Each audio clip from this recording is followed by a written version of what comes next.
Hello everyone. हम लोग पढ़ेंगे मल्टीपल माइलोमा के बारे में। मल्टीपल माइलोमा, इसको हम खेलर्स डिसीज़ या प्लाज्मा सेल माइलोमा भी कहते हैं। प्लाज्मा सेल्स जो होती हैं वो मल्टीप्लाई करती हैं बहुत तेज़ी से। माइलोमा मल्टीफोकल मैलिग्नेंट प्रोलिफरेशन होता है प्लाज्मा सेल्स का। Single clone of cells, monoclonal division होता है, मतलब एक ही सेल जो होती है वो कई सारी सेल्स में डिवाइड होती है। ठीक है, तो ये मोनोक्लोनल सेल डिवीज़न, एक ही सेल में ऐसा कुछ जेनेटिक चेंज होता है तो वो बहुत ज़्यादा डिवाइड करने लगती है, प्रोलिफरेशन होता है। मल्टीपल माइलोमा जो है वो मोनोक्लोनल गैमोपैथी ऑफ अनडिटरमाइंड कॉज के साथ में प्रेजेंट होता है। ठीक है, एक चीज़ ये है कि अनडिटरमाइंड कॉज के साथ में प्रेजेंट होगा ये।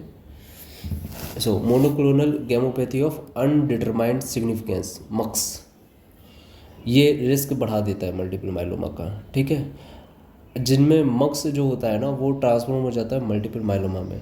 मोनोक्लोनल गैमोपैथी है, मोनोक्लोनल गैमोपैथी का मतलब कि एक ही सेल जो है वो बहुत ज़्यादा डिवाइड हो रही होगी। ठीक है, तो जिनमें मक्स होता है उनमें मल्टीपल माइलोमा का रेट जो होता है 1 से 2% पर ईयर के हिसाब से बढ़ता चला जाता है। ठीक है, हर साल 1 से 2% इसका रेट बढ़ जाएगा। एक होता है स्मॉल्टरिंग मल्टीपल माइलोमा, ये भी मल्टीपल माइलोमा का रिस्क बढ़ा देता है। इन इंडिविजुअल्स में जो रेट होती है हर साल 10% होती है, फिर पहले 5 साल तक 10% की दर से ये बढ़ता है, फिर अगले 5 साल में ये 3% की दर से बढ़ता है। ठीक है, ये मल्टीपल माइलोमा का ये एक कारण बता रहे हैं। ठीक है ना, तो मोनोक्लोनल गैमोपैथी फॉर डिटरमाइंड सिग्निफिकेंस और स्मॉल्टरिंग मल्टीपल माइलोमा, ये याद रखिएगा। तो जो मल्टीपल माइलोमा है उसको कैसे करेक्टराइज करेंगे, तो इसमें ओसियस और एक्स्ट्रा ओसियस सिम्टम्स प्रेजेंट होते हैं, मतलब कि हड्डियों से रिलेटेड सिम्टम्स और हड्डियों के साथ में जो दूसरे ऑर्गन्स हैं वो भी डैमेज होती हैं। ठीक है, प्राइमरी इफेक्ट जो होता है 50 से 60 साल के लोगों में हमें देखने को मिलेगा, रेयरली 40 साल के नीचे के लोगों में हमें देखने को मिलेगा। जो 50-60 ऊपर हैं उन्हीं में हम मल्टीपल माइलोमा देखेंगे। मेल्स में अक्सर ज़्यादा होता है फीमेल्स के कंपैरिजन में। कॉज क्या है इसका, तो जो लोग रेडिएशन के एक्सपोजर में आते हैं, वर्ल्ड वार सेकेंड की बात कर रहे हैं, जहाँ जो सर्वाइवर थे उनमें हमने देखा था कि मल्टीपल माइलोमा डेवलप हो गया था 20 साल के बाद भी। ठीक है, तो रेडिएशन की चपेट में जो लोग आए उनमें मल्टीपल माइलोमा हुआ। एपिडेमियोलॉजी की अगर हम बात करें तो जो काले लोग होते हैं उनमें मल्टीपल माइलोमा के चांसेस ज़्यादा होते हैं। जो पेट्रोलियम प्रोडक्ट की जगह पर काम करते हैं, पेट्रोलियम का काम करते हैं, फार्मर और वुड वर्कर्स जो होते हैं, लकड़ी की कटाई छटाई का काम करते हैं, उनमें भी मल्टीपल माइलोमा का खतरा पाया गया। ठीक है, कैरियोटाइपिंग की बात करें तो ट्रांसलोकेशन 11 से 14 नंबर क्रोमोसोम पर, शॉर्ट क्यू मतलब लॉन्ग सेगमेंट है और पी मतलब होता है शॉर्ट सेगमेंट है, तो Q13 और Q32 पर मतलब ये सेगमेंट है और शायद 13 क्रोमोसोम है और 32 क्रोमोसोम, 32 तो होते नहीं है, तो ये कुछ जीन की लोकेशन दे रखी है। ठीक है, I don't know what is this, but translocation हो रहा है 11 से 14 पर और ट्रांसलोकेशन हो रहा है 4 से 14 पर, ये याद रखना है। और डिलीशन हो गया है 13Q जीन का। ठीक है, ओके।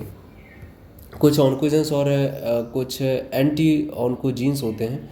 ऑन्कोजीन्स में ओवर एक्सप्रेशन अगर हो गया M/S और RAS, ग्रोथ प्रोमोटिंग ऑन्कोजीन्स का, ग्रोथ प्रोमोटिंग होते हैं, अगर इनमें ओवर एक्सप्रेशन होगा तो बहुत ज़्यादा सेल डिवीजन बढ़ा देगा ये। म्यूटेशन हो गया P53 जीन का, जो कि P53 जीन क्या करता है कि सेल की ग्रोथ को और डिवीज़न को कंट्रोल में अंडर चेक रखता है, लेकिन अगर इसमें म्यूटेशन हो जाता है तो सेल्स बहुत तेज़ी से मल्टीप्लाई करने लगती हैं। ठीक है, इसके बाद साइंस ऑफ मल्टीपल माइलोमा, तो इसको हम याद रखते हैं क्रैब से याद रखो कि क्रैब के सिम्टम्स मिलते हैं। क्रैब मतलब होता है C फॉर होता है कैल्शियम, तो सीरम कैल्शियम का लेवल अगर 20 मिलीमोल पर लीटर से ज़्यादा हो जाए। R for renal insufficiency, renal insufficiency मतलब क्रेटिनिन क्लियरेंस 40 ml से कम हो। ठीक है, रेनल इंसफिशेंसी, रेनल में रेनल फेलियर का खतरा बढ़ जाता है मल्टीपल माइलोमा में। अभी हम आगे देखते हैं क्यों ऐसा होता है। सीरम क्रेटिनिन का लेवल 1.77 मोल पर लीटर से ज़्यादा बढ़ जाता है, एनीमिक हो जाता है पेशेंट, 2 ग्राम पर डेसीलीटर हीमोग्लोबिन की वैल्यू ऊपर रहती है।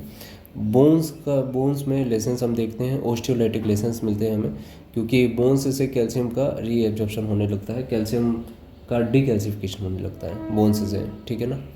तो ये क्रैब मल्टीपल माइलोमा का एक निमोनिक है, याद रखिए। मल्टीपल माइलोमा क्रैब मैंने बना रखा है। क्रैब जो है वो हड्डियों को खा रहा है, ठीक है। एक केकड़ा है जिसके 6 पैर हैं, 1 2 3 4 5 6, वैसे तो 7 8 होते हैं, 6 ही बना रखे मैंने। तो क्रैब जो है हड्डी को खा रहा है, और ये इसमें C calcium, R renal, A anaemia और B फॉर बोन। होता क्या है मल्टीपल माइलोमा में, किस तरह से पैथोजेनेसिस क्या है इसकी, एक थोड़ी सी पैथोजेनेसिस है, मैंने बहुत ज़्यादा डिटेल में नहीं दिया है। प्लाज्मा सेल्स जो होती हैं बोन मैरो स्टोमल सेल्स को में एडिशन करके उनको एक्टिवेट कर देती हैं, एडिशन मेडिएटेड सिग्नलिंग करती हैं। एडिशन मेडिएटेड सिग्नलिंग में क्या होता है, फाइब्रोब्लास्ट और मैक्रोफेजेस एक्टिवेट हो जाती हैं और वो साइटोकाइंस को रिलीज़ करने लगती हैं। कौन कौन से साइटोकाइंस होते हैं जो इफेक्ट डालेंगे, तो इंटरल्यूकिन 6 सबसे पहले, जो कि बहुत ही ज़्यादा प्रोलिफ्रेशन और सेल सर्वाइवल, जो ट्यूमर सेल्स होती हैं उनके सर्वाइवल को बढ़ा देता है और प्रोलिफ्रेशन करवाता है। एक इसकी एंटी एपोप्टोटिक इफेक्ट की वजह से ट्यूमर सेल्स में बहुत ज़्यादा ग्रोथ होती है। एंटी एपोप्टोटिक मतलब कि वो मरने नहीं देगी सेल को, ठीक है। तो इंटरल्यूकिन 6 का एक ऑटोक्राइन नेचर भी होता है, ये मैक्रोफेजेस वगैरह को और ज़्यादा बनाती है, और वो और ज़्यादा फिर इंटरल्यूकिन 6 बनाएंगे जो कि सेल्स का सर्वाइवल रेट और डिवीजन बढ़ा देंगे। Activation of cell cycle pathway, देखो ये इंटरल्यूकिन 6 का एक और काम होता है कि साइक्लिन डी P21 जो पाथवे है, जो साइक्लिन 11 होगा या डी होगा, साइक्लिन डी है शायद, और ये क्या करता है, सर्वाइवल और प्रोलिफ्रेशन सेल्स का बढ़ा देता है, ट्यूमर सेल्स का, ठीक है। BEGF TGF tumour growth factor beta, TNF alpha interleukin first, lymphotoxins, macrophages inhibitor factor, MIP-1 alpha, rank ligands, और ये सभी के सभी बहुत ही ज़रूरी होते हैं। और ये क्या करते हैं, ओस्टियोक्लास्ट एक्टिवेटिंग फैक्टर होते हैं, ओस्टियोक्लास्ट को एक्टिवेट कर देते हैं। और ओस्टियोक्लास्ट का आपको काम पता ही होगा कि क्या करता है वो, डीकैल्सिफिकेशन, बोन्स में डीमिनरलाइजेशन। तो TNF tumour necrotic factor alpha interleukin first, lymphotoxins, macrophage inhibitor factor MIP-1 alpha, और रैंक लिगेंड्स। एक्चुअली अगर हम थोड़ा सा पीछे की तरफ जाएं और ये देखें कि ऑस्टियोब्लास्ट एक्टिवेट कैसे होती हैं, तो ओस्टियोब्लास्ट को सबसे पहले एक्टिवेट किया जाता है। ओस्टियोब्लास्ट एक्टिवेट कैसे होती हैं, PTS से होती हैं। अगर कैल्शियम की जैसे ब्लड में कमी होती है तो हमारे पैराथायरॉयड ग्लैंड्स जो होते हैं वो क्या रिलीज़ करते हैं, PTS रिलीज़ करते हैं, पैराथायरॉयड हार्मोन। और ये किससे बाइंड करता है, ओस्टियोब्लास्ट से एक्टिवेट से बाइंड करता है और एक्टिवेट रिलीज़ करता है रैंक लिगेंड्स। तो ओस्टियोब्लास्ट जो हैं वो रैंक लिगेंड्स बनाते हैं, और रैंक लिगेंड्स का काम क्या होता है, ओस्टियोब्लास्ट को एक्टिवेट करना। तो रैंक लिगेंड्स बहुत ही इंपॉर्टेंट रोल प्ले करेंगे यहाँ पर। तो ओस्टियोब्लास्ट जब एक्टिवेट होंगे तो बोन का डिस्ट्रक्शन होगा। तो क्या हो रहा था कि सबसे पहले प्लाज्मा सेल्स ने बोन मैरो के स्टोमल सेल्स को एक्टिवेट किया, जो कि मेडिएटेड सिग्नलिंग का काम किया। फाइब्रोब्लास्ट और मैक्रोफेजेस हैं जो कि साइटोकाइंस को रिलीज़ कर रहे हैं। कौन से साइटोकाइंस रिलीज़ हो रहे हैं, वो क्या कर रहे हैं, एक तो सेल प्लाज्मा सेल्स का नंबर बढ़ा रहे हैं, ट्यूमर सेल्स, ठीक है। दूसरा ये क्या कर रहे हैं, ये ओस्टियोक्लास्ट की एक्टिविटी बढ़ा रहे हैं, तो बोन्स का डिस्ट्रक्शन होगा। तो बोन्स का डिस्ट्रक्शन और प्लाज्मा सेल्स किस वजह से बढ़ रही हैं वो कारण हमें पता चल गया। अब इसकी एक्टिविटी क्यों बढ़ी, क्यों सिग्नलिंग हुई प्लाज्मा सेल्स की, वो डिपेंड करता है जेनेटिक चेंजेस क्या हुए हैं, है ना। ये जो कॉजेज हम लोग ऊपर पढ़ चुके हैं वो कारण होगा, ठीक है ना। इसके बाद माइलोमा के इफेक्ट की अगर हम बात करें तो प्रिंसिपली बोन मैरो पर होता है, लेकिन ऐसा नहीं है कि सिर्फ बोन मैरो। तो सबसे पहले OCS लेसन्स, तो हड्डियों में जो लेसन्स हो रहे हैं वो 95% केस में मल्टीपल माइलोमा में मिलेंगे, ठीक है। जो मल्टीपल माइलोमा की बिगनिंग होती है उसमें स्कल है, स्पाइन है, रिब्स है, पेल्विस है, ये सबसे ज़्यादा इन्वॉल्व होते हैं। बाकी के एरिया भी होते हैं लेकिन स्कल, स्पाइन, रिब्स और पेल्विस सबसे ज़्यादा लेसन्स होते हैं उसमें, ठीक है। बिगनिंग कहाँ से होती है, मेडुलरी कैविटी से होती है, और ये कैल्सियस बोन्स को इरोड कर देती है और डिस्ट्रॉय बोन का कॉर्टेक्स। बिगिनिंग मेडुलरी कैविटी से होती है, फिर ये कैल्सियस बोन को डिस्ट्रॉय करेगी, फिर डिस्ट्रॉय बोन का कॉर्टेक्स जो है उसको डिस्ट्रॉय करेगा, ठीक है ना। बोन मैरो जो होती है वो रिप्लेस हो जाती है soft gelatinous reddish grey tumours से, कैसे हैं, soft gelatinous reddish grey tumours, और affect bone so focal diffuse osteoporosis. देखो अफेक्टेड बोन में या तो फोकल या डिफ्यूज ओस्टियोपोरोसिस मिलेगी। हो सकता है कि एक पर्टिकुलर रीजन पे ही चल रही हो ओस्टियोपोरोसिस, हो सकता है कि पूरी की पूरी बोन इफेक्ट हो। बोन मैरो कैसे हो जाती है, सॉफ्ट जेलेटिनियस हो जाती है। रेडिस ग्रे ट्यूमर्स इसमें प्रेजेंट होते हैं। बोन मैरो में हाइपर सेलुलरिटी देखने को मिलेगी। मल्टीपल माइलोमा में जो सेल्स हैं वो 10% के ऊपर पहुंच जाती हैं, बी सेल्स, ठीक है ना, और फॉर्म क्लम्स सीट बना लेती हैं। साइज इनका स्मॉल से लेके लार्ज होगा, डिफ्रेंशिएटेड भी हो सकती हैं, अनडिफ्रेंशिएटेड भी हो सकती हैं, और इनका जो कार्ट व्हील क्रोमेटिन पैटर्न होता है सेल्स का वो लॉस्ट हो चुका होता है। क्रोमेटिन का एक पैटर्न होता है कार्ट व्हील की तरह, चक्का होता है ना, पहिया जो होता है, उसकी तरह जो पैटर्न होता है वो लॉस्ट हो चुका होता है। साइटोप्लाज्म में अबंडेंट होता है इनकी सेल्स में, साइटोप्लाज्म अबंडेंट है, बेसोफिलिक नेचर है उसका, पेरीन्यूक्लियर हेलो प्रेजेंट है, और मॉड से सेल्स प्रेजेंट होती हैं, इनको हम रसल बॉडीज़ भी कहते हैं, जिनमें हाइलिन ग्लोब्यूल्स प्रेजेंट होते हैं। रसल बॉडीज़ एक्चुअली में आईजी कंटेनिंग इंक्लूजन्स होते हैं, प्रोटीन का एग्रीगेशन होता है। इंक्लूजन्स मतलब प्रोटीन्स का एग्रीगेशन, तो आईजी जो इम्यूनोग्लोबिन प्रोटीन्स होती हैं उनका एग्रीगेशन होता है सेल्स के अंदर, जिनको हम रसल बॉडीज़ कहते हैं। क्या कहते हैं, रसल बॉडीज़। तो मॉड से सेल्स या रसल बॉडीज़ जो हैं हाइलिन ग्लोब्यूल्स जिसमें प्रेजेंट रहते हैं वो साइटोप्लाज्म में हमें देखने को मिलेंगे। फिर से बता देते हैं एक बार। एक तो हाइपर सेलुलरिटी मिल रही है, सेल्स जो होंगी हाइपर सेलुलर होंगी। सेल्स का नेचर बता रहे हैं, कुछ छोटी होंगी कुछ बड़ी होंगी, है ना, कुछ डिफ्रेंशिएटेड होंगी कुछ अनडिफ्रेंशिएटेड होंगी। कार्ट व्हील क्रोमेटिन पैटर्न जो होता है वो लॉस्ट हो चुका होता है कम्प्लीटली। साइटोप्लाज्म में तो अबंडेंट होता है, बेसोफिलिक नेचर होता है। मॉड से सेल प्रेजेंट, इनको हम मॉड से सेल्स कहते हैं। किनको मॉड सेल्स कहते हैं, जिनमें रसल बॉडीज़ होती हैं। अब रसल बॉडीज़ क्या होती हैं, तो इम्यूनोग्लोबिन से जो होते हैं उनका एग्रीगेट्स होता है, इंक्लूजन मतलब प्रोटीन्स का एग्रीगेशन, है ना, वो प्रेजेंट होता है सेल्स के अंदर। तो याद रख लीजिए, इसको याद रखने का ज़्यादा है। रिएक्टिव प्लाज्मा साइटोसिस, देखो बोन मैरो में मल्टीपल, देखो बी सेल्स का बढ़ना 10% के ऊपर वो मल्टीपल माइलोमा को बताता है, लेकिन क्या सिर्फ बी सेल मल्टीपल माइलोमा में ही बढ़ती हैं, ऐसा तो नहीं है। तो रिएक्टिव प्लाज्मा साइटोसिस जब होती है तो बोन मैरो में बी सेल्स का नंबर तब भी बढ़ जाता है, जैसे कि रोमेटोइड अर्थराइटिस है, प्लास्टिक एनीमिया, और systemic lupus erythematosus, cirrhosis, metastatic cancer, ये सारे कारण भी तो होते हैं जिनकी वजह से प्लाज्मा साइटोसिस होती है, ठीक है। लेकिन प्लाज्मा सेल्स 10% से ज़्यादा एक्सीड नहीं करेंगे, जबकि मल्टीपल माइलोमा में 10% के ऊपर पहुंच गई है, बस अंतर ही है, ठीक है जी।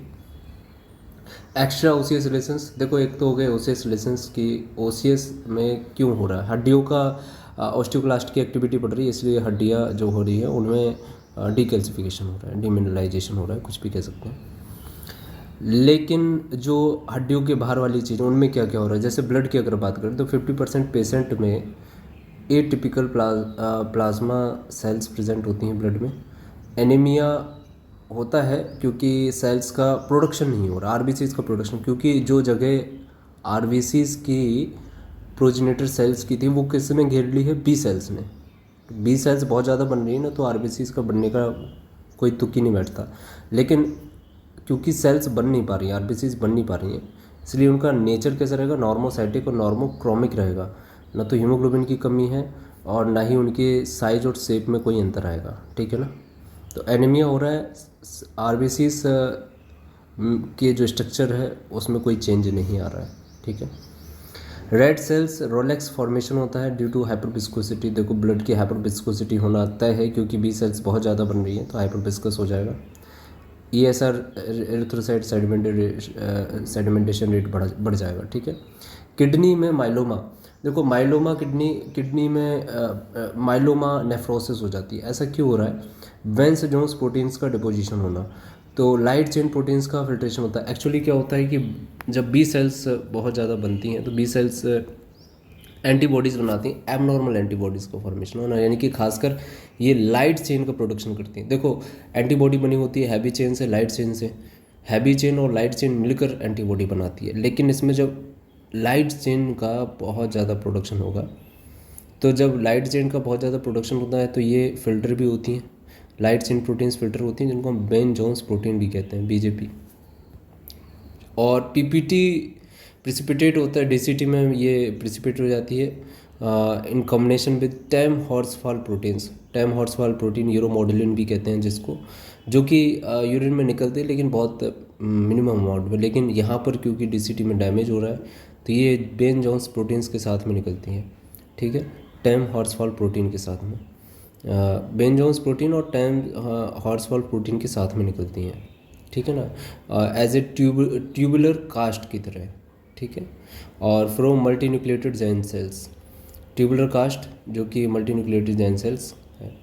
तो किडनी में क्या हो रहा है, फिर से एक बार बता देता हूँ कि लाइट चेन्स जो प्रोटीन्स होती हैं, वेंस जोन्स प्रोटीन होती हैं, उनका फिल्ट्रेशन होता है और ये टेम हॉर्सफॉल प्रोटीन के साथ में in the form of tubular cast urine में बाहर निकलती हैं, ठीक है।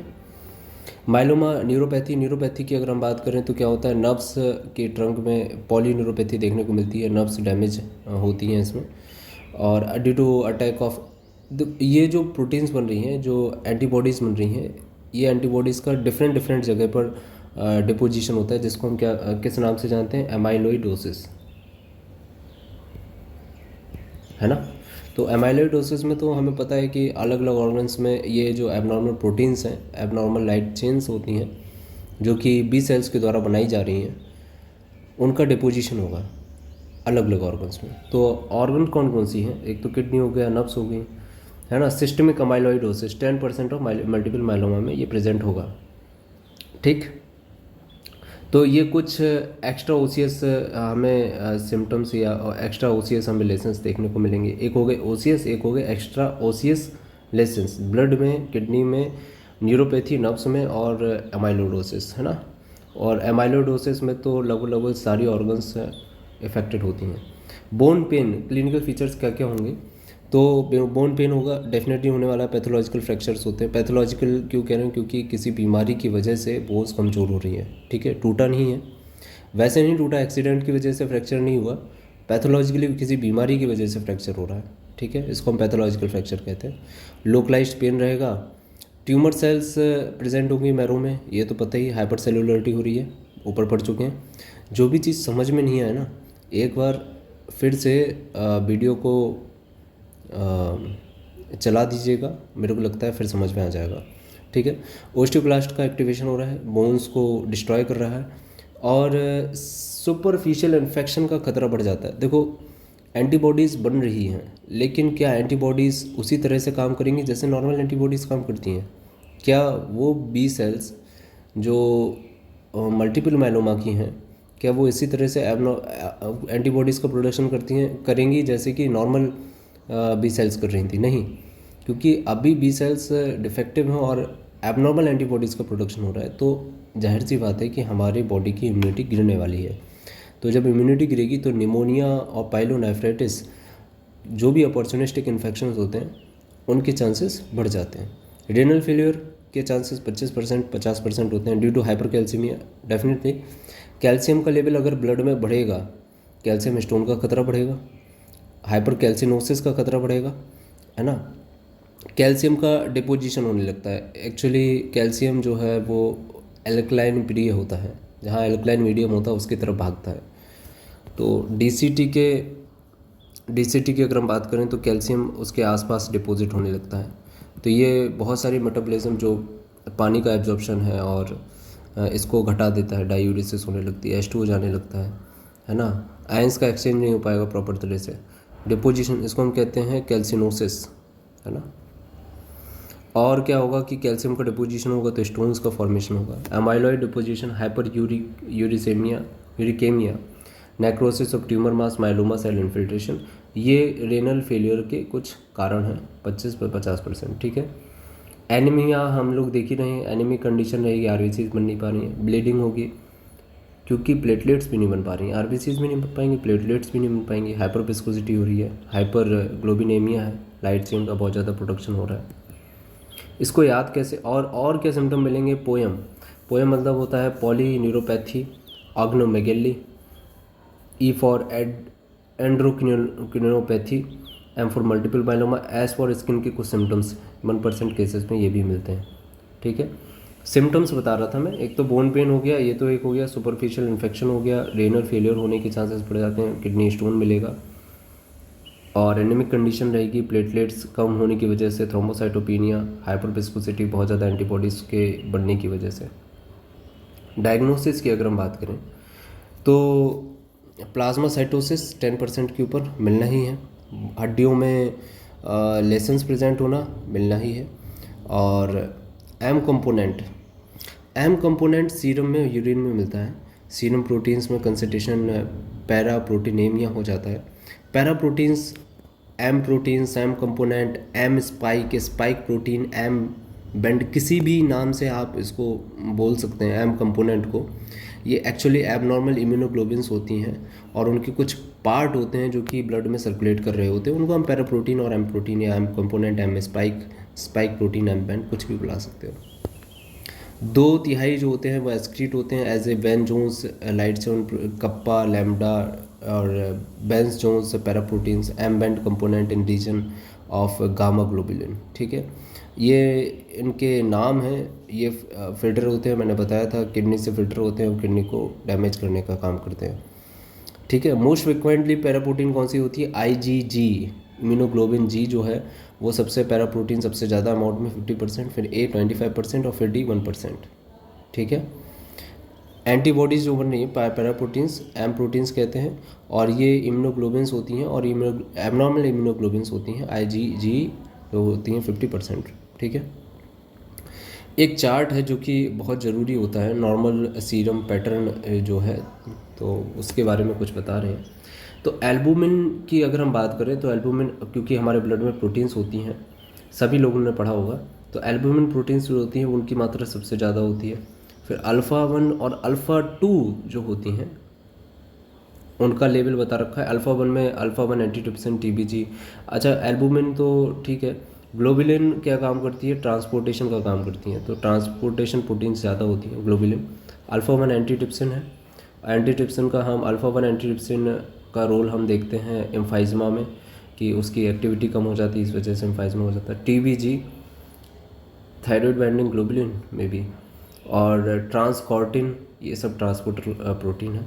अल्फ़ा 2 में कौन सी आती है? हेपेटोग्लोबिन और सिरुलोप्लाज्मिन, आयरन का ट्रांसपोर्ट है ना, आयरन के मेटाबॉलिज्म में मदद करती है। बीटा में ट्रांसफेरिन, बीटा लाइपोप्रोटीन है ना, और गामा जो है सबसे लास्ट में एंटीबॉडीज़। तो ये नॉर्मल है, लेकिन जब हम बात करते हैं पॉलीक्लोनल इम्यूनोग्लोबिन्स की, तो पॉलीक्लोनल इम्यूनोग्लोबिन में थोड़ा सा गामा का लेवल बढ़ जाता है ना, सबका थोड़ा थोड़ा सा लेवल बढ़ जाता है, अल्फ़ा 1, अल्फ़ा 2, बीटा और गामा का। मल्टीपल माइलोमा की अगर हम बात करते हैं या फिर मोनोक्लोनल गैमोपैथी की बात करते हैं, तो M band myeloma spike proteins, मतलब IgG का लेवल सारे प्रोटीन्स की तुलना में बहुत ज़्यादा बढ़ जाता है, तभी तो हाइपर विस्कोसिटी हो रही है, हाइपर विस्कोसिटी। ठीक है जी, तो ये कुछ था मल्टीपल माइलोमा के बारे में। आई होप आप लोगों को समझ में आया होगा, मैं ऐसा ही आशा करता हूँ कि ये समझ में आ गया होगा। Thank you for watching my video, और कोई भी डाउट हो तो ज़रूर पूछिएगा कमेंट्स में, मैं कोशिश करूँगा उसका उत्तर देने का। ठीक है, थैंक यू।